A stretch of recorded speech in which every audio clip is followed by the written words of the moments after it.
ജനപ്രിയ ബജറ്റിന്റെ പ്രതീതി പൊതുവെ ഉണ്ടാക്കുവാൻ കഴിഞ്ഞുവെങ്കിലും കേരളത്തിന്റെ പല ആവശ്യങ്ങളും ബജറ്റിൽ ഇടം പിടിച്ചില്ല. റബ്ബർ കർഷകരെ സഹായിക്കാനുള്ള പാക്കേജ്, ഇറക്കുമതി തീരുവ ഉയർത്താനുള്ള നിർദ്ദേശങ്ങളോ ബജറ്റിൽ ഉണ്ടായില്ല. കൊച്ചി മെട്രോയ്ക്ക് 450 കോടിയും ഫാക്ടിന് 1000 കോടി രൂപയും അനുവദിച്ചിട്ടുണ്ട്. സംസ്ഥാനം കാലങ്ങളായി ആവശ്യപ്പെടുന്ന പദ്ധതികൾ പലതും ഇടം പിടിക്കാതെ എന്ന ബജറ്റ് കേരളത്തിന് സമ്മാനിച്ചത് നിരാശ. നികുതി വീതമായി അടുത്ത സാമ്പത്തിക വർഷം 14,282 കോടി രൂപ ലഭിക്കും.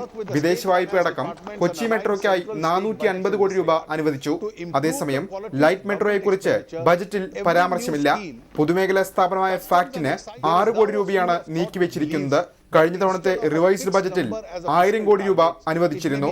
റബ്ബർ കർഷകരെ സഹായിക്കാനുള്ള നിർദ്ദേശങ്ങളും ബജറ്റിൽ ഇടം നേടിയില്ല. ഈ ബഡ്ജറ്റിലും എല്ലാ ആൾക്കാരും കേരളീയരെ സംബന്ധിച്ചിടത്തോളം ഉറ്റുനോക്കുന്ന ഒരു കാര്യം റബ്ബറിന്റെ ടാരിഫ് വർദ്ധിപ്പിക്കുക എന്നുള്ളതാണ്. കഴിഞ്ഞ പ്രാവശ്യം 5% വർദ്ധിപ്പിച്ച് 20 മുതൽ 25%. പക്ഷേ ഈ പ്രാവശ്യം ഒരു കാര്യവും പറയാൻ വേണ്ടി തയ്യാറായിട്ടില്ല. അന്താരാഷ്ട്ര വിപണിയിൽ ക്രൂഡ് ഓയിലിനുണ്ടായ വിലത്തകർച്ചയ്ക്ക് ആനുപാതികമായ ആനുകൂല്യങ്ങളൊന്നും തന്നെ ജനങ്ങൾക്ക് കൈമാറാൻ ഗവൺമെൻറ് തയ്യാറല്ല എന്നുള്ളതിൻ്റെ പ്രഖ്യാപിത നിലപാടാണ് ധനമന്ത്രി ശ്രീ അരുൺ ജെയ്റ്റ്ലി അവതരിപ്പിച്ചിട്ടുള്ള ബഡ്ജറ്റ്.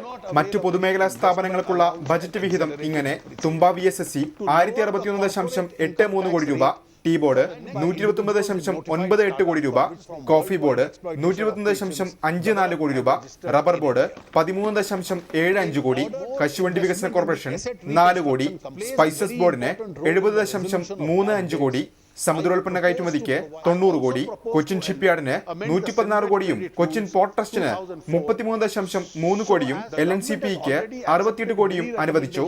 കാർഷിക മേഖലയ്ക്ക് ഊന്നൽ നൽകിയെന്ന് ബജറ്റ് അവകാശപ്പെടുമ്പോഴും റബ്ബർ കർഷകരുടെ പ്രതിസന്ധി പരിഹരിക്കാനോ നാണ്യവിളകളുടെ വിലയിടിവ് തടയാനുള്ള നടപടികൾ ബജറ്റിൽ ഉണ്ടായില്ല.